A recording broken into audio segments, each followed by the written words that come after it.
मी तुम्हाला अगोदरच म्हटलं काहीतरी सेटिंग राहून गेली असेल, ती सेटिंग पूर्ण करायला अजून दिवस लागणार असतील, म्हणून होत असेल.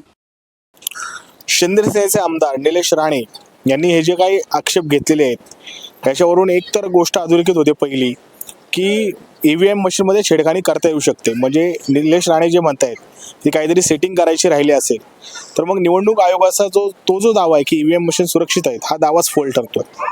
आणि दुसरी गोष्ट की हायकोर्टाने निकाल दिल्यानंतर निवडणूक आयोगाला जर स्वतःच्या मतमोजणीच्या तारखा पुढे ढकलाव्या लागत असतील तर कुठं ना कुठं निवडणूक आयोग चुकीचा कारभार करत आहे या ठिकाणी सिद्ध होतंय. आता मतमोजणी पुढे गेलीये तरी काही फरक पडत नाहीये.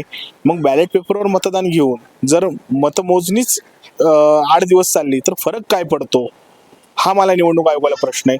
त्यामुळं या सगळ्या कारभारातून निवडणूक आयोग किती चुकीच्या पद्धतीने काम करते आणि ईव्हीएम मशीन सुरक्षित नाही हे पुन्हा एकदा सिद्ध होतंय. जय महाराष्ट्र.